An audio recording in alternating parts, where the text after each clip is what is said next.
Hello there. If you are about to negotiate your salary after receiving a job offer, this might be the most important, most valuable video that you've ever watched. Grab a pen and paper and take notes, because with me is an expert in salary negotiation. It's Annie. Annie, thanks so much for doing this with us. Thank you so much for having me. I'm honored to be here. Yeah, a little bit about me. I was Yeah. the first hire at a small startup that focused on engineers and high-level executives negotiating their compensation. So I worked with hundreds of individuals across many FANG companies and helped folks make hundreds of thousands of additional dollars in their offers. So very excited to share the tips and tricks that I've learned over the past few years. Cool. All right, let's get stuck into it. Annie, what's the first commandment of negotiating your salary? Yeah. So first and foremost, the number one thing that I hear from customers, especially women, is that they don't buy into their own value. They don't believe that they should negotiate. And so first and foremost, buy into your own value. You are being considered for these positions because you're a talented engineer, because you're bringing something unique to the table. So, don't be afraid to really step forward and just don't let that imposter syndrome hold you back. You're here for a reason. You deserve the compensation that you're asking for. Would you even say that you should always negotiate an offer, like just as a given, even if you think, oh, Yes. that's great, like you should always do it, like why not, Yeah, right? absolutely. Because I think it can really be a great barometer for the company's morals and values. The more willing they are to negotiate with you, the more they're bought into you as well. That's just a really good sign, right? So make an attempt. The worst thing they can do is tell you no. Yeah, yeah, definitely. Okay, that's that's a good mindset to go into it with. Then, what Right. about number two? Yeah, so I think a lot of other people will say things like, well, I don't have any other offers, so how can I really leverage my offer to get more? And I think more so than anything, especially in the engineering space, leveraging your value add is really going to be crucial here. So, one document that I really encourage folks to spend some time working on is your 30, 60, 90-day goals for your time within the role that you're looking at, right? So, talk to your future manager, sit them down, and really highlight your knowledge of the role, of the position, and weave in your prior experience at other companies that justifies, like, based on my time at Meta, I implemented a tool that saved us X amount of money, and I'm going to do that here at DoorDash to help gain X amount of revenue, right? It Okay. just sort of solidifies that you're the best person for the job. And I'd say have that conversation after they've given you the offer, right? At this point, it's not like you're still trying to interview, it's just that you're reassuring your manager that they made the right decision. Sure. And I guess at some places like Google, I know people sometimes get matched with teams after, they get the offer first before they've been matched with the team. So I guess that could make it difficult to be specific about what you're going to do if you don't actually know like what you're going to be working on yet. But you Yeah. could still have that conversation and kind of double down and like consolidate what you're offering for them, right? So you could Right. still outline something. And that still kind of ties into our third point too, which is about asking the right questions and setting up the right dialogues, right? Because even in a situation with Google where you're team matching post getting your final round interviews done, I would recommend set up at least 2 to 3 calls with people on the team as well as your manager, right? And you want to understand key portions like, what problems are the team facing? What solutions have they implemented in the past? And what's worked and what's not worked? Because you don't want to put together this 30, 60, 90-day presentation with a bunch of stuff that they've already tried, right? Right. That's not Yeah. really going to serve much. So, ask these questions. And also, it's in your best interest to do this anyway, because you want to understand, like, is your manager, a good person to work for? So talk to those team members, ask those tough questions. And then other questions that you want to ask, especially with the state of the economy, is stuff that will protect you in the event of a layoff. So you're going to want to ask how long this role is open for, right? Because, if the role has been open for a short period of time, it's more likely that it could be affected by a layoff versus if you've seen that role has been open for the last like 3 to 5 months, right? And then the other question that you want to ask is how close is the team to the profit arm? Now, most engineers are fairly close, but you still just want to get that insight. If you're trying a new experimental product versus something that's tried and true and has been around for a while, might have an impact, right? Okay. Yeah. That's really interesting. So, the fourth commandment that I really encourage people to think about is strengthening their position, right? Because I think, especially if you've been the victim of a layoff, if you've been unemployed for an extended period of time, that gap in your resume really needs to get covered, right? That the longer that gap exists, the more question marks start popping up. And from like an urgency standpoint, if you don't have a source of income coming in, obviously that creates a lot more urgency from your end of like, I need to get a job, I'll just accept whatever, right? So there's moves that you can make to be strategic in how to strengthen your situation. Like, talk to colleagues and see if they're starting small startups that you could be a part-time advisor for. That can help get some revenue coming in. That can also just help with your mindset where you're not just sitting all day agonizing about, oh, how am I going to make this work? Do passion projects. I've had friends who've built, custom bots to help them trade cryptocurrency, just for fun. And putting that on your resume can show that you're passionate about what you're doing because you're doing this in your own free time, right? And don't also be afraid to apply for lower level positions with strong company names, because you can still use phrases like, oh, I'm in consideration with Meta when you're talking to other companies that you're excited about, right? Okay. Yeah. Nice. Okay. So I guess this is an important tactic to use. Maybe this is kind of earlier on before you've got the offer, to Right. kind of put yourself in a better position going forward. Yeah. Yeah. So yeah, get a part-time job, or do a passion project, get it on your resume to increase your chances. And yeah, I love that. I love being able to say that you're in consideration with another company without having to say that it's actually a much more junior role. That's a nice little trick. Yeah, yeah. And that just really ties into our next commandment about information being currency here, right? Okay. Because, ultimately there are key pieces of insight that you want from the recruiter and vice versa. And you have to be very strategic about what you're sharing and how you're sharing it, right? I love that phrase, in consideration. It could mean anything. It could mean that you've got an offer in hand. It could mean that you've just applied on the portal, right? And so being strategic about how you're sharing your competing opportunities is great, because I think a lot of times people just want to, they get these other offers and they're so excited about them that they just want to share them and use them to their fullest extent, but you don't want to play your cards all at once, right? You want to be mindful about that.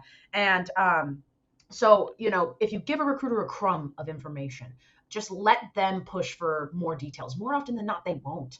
If you say I'm in consideration with Meta, they might say, oh, what's your timeline there? And you can say, well, I'm early stages, or I'm about midway through. But, be very careful about when you're saying things like, oh, I have an offer or something like that, because that's like blood in the water for recruiters. They're like, what's the details? When is it expiring? How much equity, all that stuff. And you might not be ready to answer that yet. Right. Okay.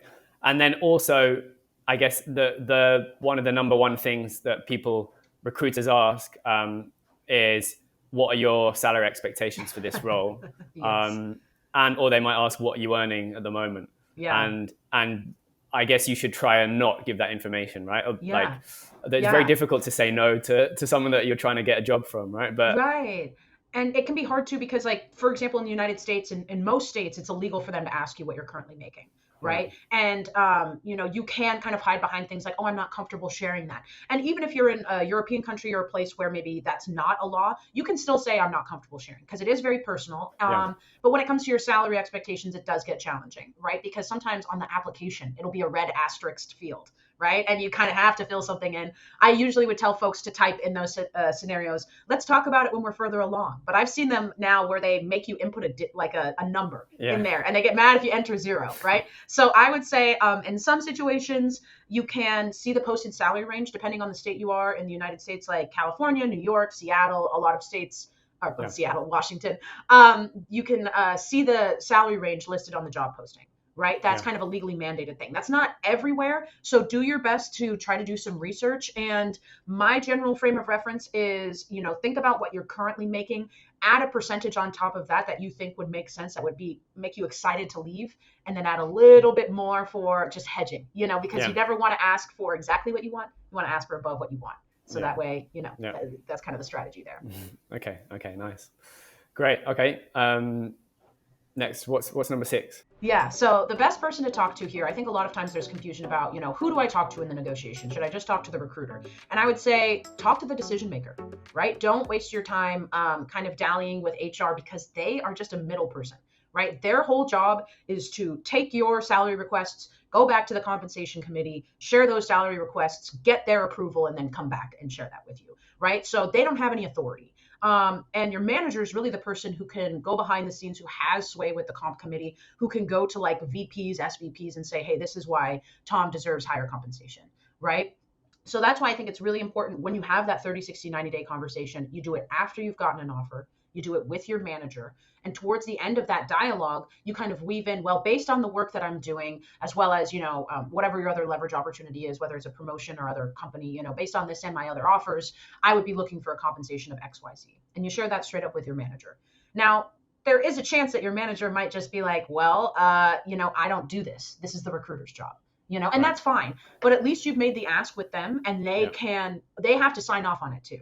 right? So, your recruiter is still going to go to them and be like, hey, is this kosher? So it just kind of helps grease the wheels in advance, if that makes sense.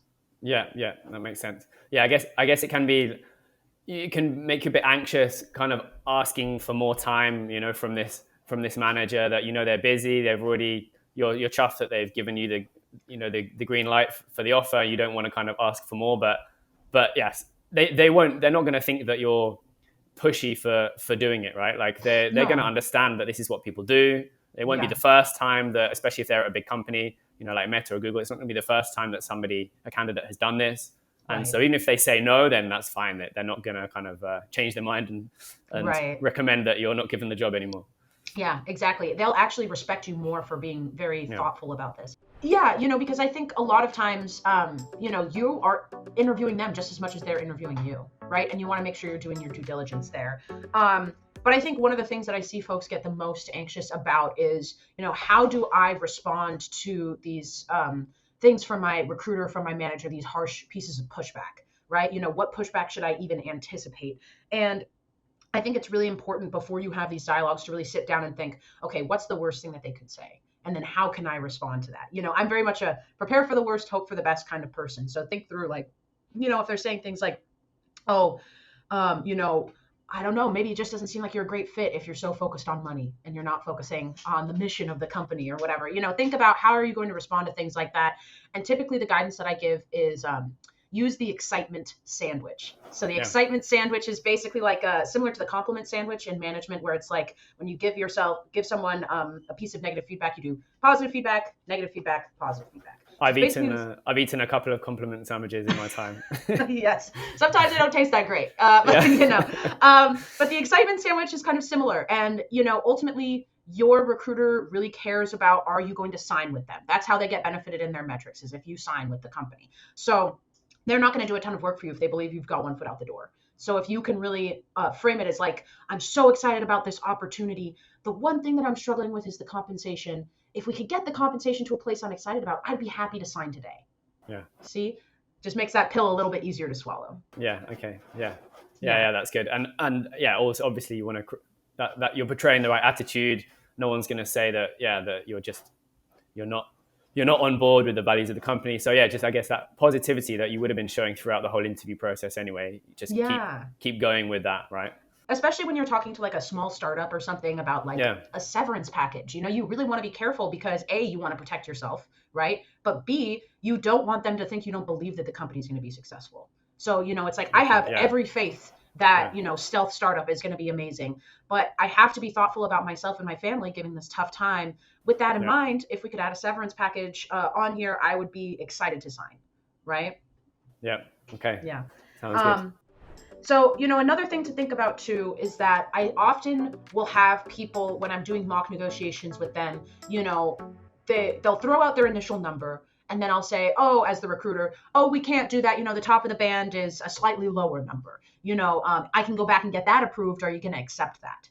And a lot of times folks want to jump to that sort of haggling perspective Yeah. where they want to say, oh, well, will you take this? And then just immediately drop their original number. Don't do that. Okay. That is going to make your original number seem like it's not that important to you, right? Yeah. It's going to make it seem like, oh, does he even really want that first number? And so you really have to stay firm on that and focus on verbiage like, let's close the gap here. So that really helps, especially if you have like a promotion or other offer that you can kind of leverage in that regard. Or just, even like close the gap with what I'd be hoping to make, if I come here, right? So just don't feel that need to sort of be like dropping that number immediately. That's not to say that, you have to die on that hill of that number. If like two Right. conversations later, they're still like, Yeah. this is never going to happen. Yeah. You might want to accept that. But, just be strategic again about when you're calling out that other number. Is that like 2 or 3 conversations later? If so, you can definitely make that work. But just don't do it on that same call. Yeah. Right. Okay. I get that. I guess it's like when you're on holiday and you got some, they're trying to sell you some tourist bit of tat and they say, yeah, it's $8 and you're like, oh, I've got 3, and they're like, okay, 5, and immediately it's like, well, Right. obviously it wasn't worth $8, so yeah, you don't want to kind of Right. give the same treatment to your own worth, right? You want to at Yeah. least show that you believe in that first number, right? Even if Right. in the end you then drop. But You're not a tchotchke, right? You're a Yeah. valuable, Yeah. human that doesn't deserve to drop immediately. And, I think ultimately a lot of times too, people will really get in this mindset of, well, I still have to keep proving that I'm the best person for this job even after the interviews are over. And I think that's very common. And you just have to remember you've already gotten the offer, right? You don't have Yeah. to keep saying, if you gave me this offer, I'd do XYZ, right? You're already at that point. Now, that's not to say you can't leverage your value add, right? You definitely should with that 30, 60, 90-day presentation, but you just don't feel the need to keep, justifying your need to be there. This conversation is more going to be about like you confirming with your manager that you're on the right track and demonstrating to your manager you're not going to have onboarding syndrome. You're going to hit the ground running. You're going to make a big splash when you get in there. So, if you're really struggling, like, I don't know if I have leverage at all, your value add is leverage enough. Okay. Yeah. Yeah. Okay. I like that. Your value add is leverage. Right. Okay. Right. So, one of the most common questions I get asked is what happens if they pull the offer? Right. And I think that is a very rational fear, because, hey, I've gotten an offer pulled when I tried to negotiate and it did Wow. not feel good, I didn't realize that happened. Okay. Yeah. It does happen then. Oh, yeah, it does. Okay. And from my end, it was indicative that I dodged a bullet Yeah. because, I didn't make a massive comp request. I didn't, say anything untoward, but I learned some things about that company after that experience that I was like, phew, I'm glad that I didn't end up getting stuck there. Because more often than not, when you are going through the interview process, especially at a big tech company, that is going to be like $30,000 of investment from the company's side, paying the interviewers, Wow. making sure that you're prepared, all that kind of stuff. So once they get you an offer, it's really not financially lucrative for them to decide to pull it based on you negotiating. Now, if you're coming in there and you're saying offensive things or you're asking for an inordinate amount of additional income, yeah, they're going to pull the offer because you're demonstrating yourself to be a financial liability, right? But if you are going in there and you're being respectful in your ask is not, exorbitantly high. And, what do I mean by that? I mean, 25% is like the max I would ask on top of if you feel really confident. Okay. So, if you're asking for 50, 75% more, I would say that's a long shot at best. And, I would say it's very unlikely that they'll pull the offer, but it does happen. And in those instances, the hiring manager is going to be the decision maker there. It's not the recruiter. So if the recruiter is threatening that, just know they have to get the HR hiring manager's approval, right? And so they can't just pull that trigger willy-nilly. Yeah. I would say, given the state of the economy, don't die on the hill for compensation. If you've made 2 or 3 attempts and you've gotten shot down each time, know when to bow out, right? You want to protect yourself. Okay. And know that, again, like, the way a company chooses to interact with you about compensation is a really big indicator of their barometer in terms of how they treat their employees, right? So be thoughtful as a future employee. Do you want to work for a company when you make a reasonable compensation ask, they just immediately pull that offer? No, right? That is not a company that's invested in you. That's not a company that wants to see you, that sees your value add and the financial correlation with that, right? So, most of the time, the worst thing they'll say is no, but just really be sure that you're protecting yourself. So I think, kind of circling back to what we were talking about before, write down a few pieces of pushback that you might anticipate them saying. Write down your compensation ask in advance. It's okay if it sounds kind of scripted. People kind of expect that. And just don't be afraid to practice. More often than not, when I would work with clients, we would practice the, worst case scenario. They would jump on a call and it would be way easier than they thought it would be. More often than not, they would have 0 pieces of pushback. The recruiter would agree to go back to the team. And, I think as long as you go into it prepared for that, and you'll find that it'll be a lot easier and a lot more successful. Okay, great. And one thing, do these conversations usually happen on the phone then, like rather than email? That's a great Is there a question. preference for you from your perspective? There's pros and cons to both. So I would say that the pros to email are that you can really, be very specific with what you want to say. You don't have that, what if my mind goes blank in that moment kind of mentality. But you got to be careful because recruiters and hiring managers get hundreds of emails every day. You do not want your email to go to the bottom of their inbox and then just be able to ignore it, right? Yeah. And then also, you can't control how they're going to read your tone of voice. When you say over a call, what I'm struggling with is, how could I accept the offer given the gap in compensation with Meta? If you say it like that, it sounds like more like you're asking them a genuine question versus if they read that in an email, they might read it as, well, how Yeah. could I accept this Yeah. Yeah. offer? And you don't want them Yeah. to risk being offended, right? Um, and I'd say if you're on a time crunch, maybe do via email, but if you can, do it over a call. It comes off as more genuine, more personable. You can really control your tone of voice. But look, I'm a millennial. I don't like phone calls, right? You just have to practice and prepare and know it's going to be awkward. I would always guide clients to treat yourself after making an ask, even if it goes badly, because that's literally putting your body and mind through a lot of stress. So afterwards, go get a slice of cake, go get a nice bottle of wine, celebrate that you did the scary thing. Because I think that the more that you do that, the less intense those conversations seem.